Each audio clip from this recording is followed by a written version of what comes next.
Hey y'all. I would like to briefly give you my relationship trauma journey. Um, and the reason I want to share this with you is because I am a part of an event called the Breakthrough Free Yourself. So the Breakthrough Part 1 was last year, and the Breakthrough Part 2 is this upcoming March. And I really want to encourage you, ladies of all age, of all sizes, of all colors, to come out to the Breakthrough event. So here's my story. I was dating a guy since I was probably like 21, 22, and I'm 35 now. So he and I were on and off for like 12 years.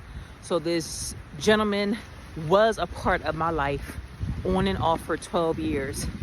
And as much as I loved him, I knew it wasn't the right love. And every time I tried to break it off, I always came back because of the soul ties that were connected. And through those 12 years, it's been a lot of trauma because of what I allowed, the behavior that I allowed.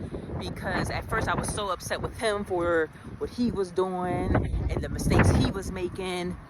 And then one day, after so many years, one day I had to look in the mirror and say, Erica, you are now a part of the problem. So stop yelling at him, stop crying with him, because you are allowing him, I'm sorry y'all, you are allowing him to treat you like this. I just thought magically he might get up one day and change. After all of the sorries, after all the mistakes, after all the making up and trying to buy flowers and treat me to nice fancy things, he tried to buy my love. I realized that I am now a part of the problem. So because he's not going to change, or at least not with me, what are you going to do? Are you going to sit here and allow another 12 years to go by of this same repeated behavior? So once I finally woke up and smelt the coffee, finally, because sometimes we feel like we got it together, but we really don't. We keep going back after we say we're not going back. We keep allowing people into our hearts and to our minds when we know that they've been expired, right? Like they expired a long, long time ago, but we allow them back. Even if you're a man watching this, if a woman is hurting you, you're allowing that to happen. If you're a woman watching this, you're allowing that man to do that to you. So I finally, after 12 long years, woke up and smelled the coffee and realized I love him, but this isn't the right kind of love. My family tried to tell me, some friends tried to tell me, but I just thought it would change. So I went to this breakthrough event last year as a speaker. I was a speaker at the event last year, and I didn't really know that was a trauma of mine until I went to the event. So long story short, the last time I had a conversation with him was before that event. And you know how when you let go, but your mind doesn't let go? So me and him legit haven't haven't had communication for going on 2 years now. But your mind, what the trauma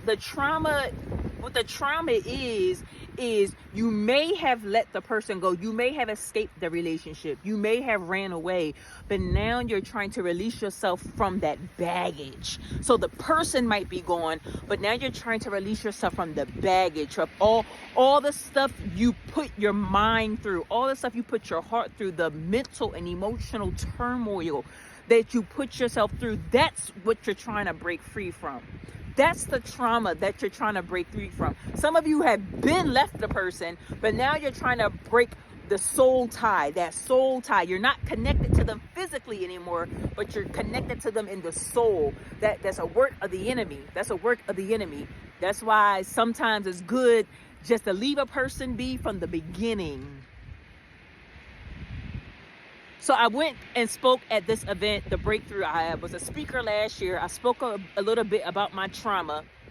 And glory be to God, my testimony as of now, my testimony being this person almost a year after that event, recognizing my trauma, because I didn't even recognize it. So number one, recognizing that I have some trauma, identifying it, releasing it, and setting myself free. And the woman, the shift I have made, the shift that I have made since last year, I am not the same woman I was last year. I am not the same woman I was last year.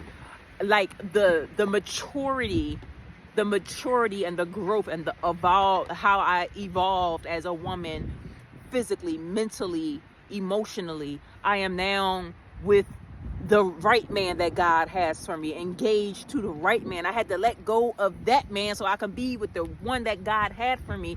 So the person that I am right now, because of God's healing, because of a safe space like The Breakthrough, because of having the opportunity and the floor to be able to speak amongst my sisters and my community and women who we all share a somewhat of a similar story. We all share some kind of hurt, and I was allowed a safe space to speak about it, and I've been set free even the more. And here I am a year later, a changed woman, an evolved woman, now helping my next sister to release, now helping my next sister to be free.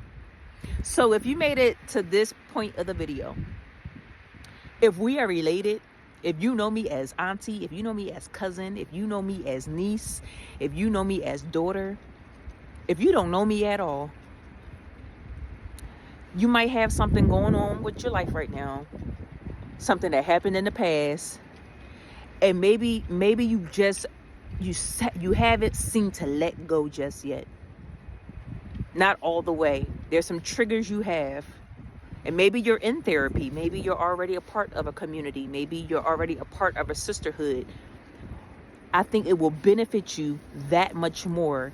It will benefit you that much more to be in the room on Saturday, March 29th. Go ahead and visit the website, purchase your ticket, and I will see you at the 29th as we talk about The Breakthrough Part 2, Free Yourself. It worked wonders for me, and I didn't even know that I needed it. Come on and free yourself. All right? It's time to change and grow and evolve together. Love you.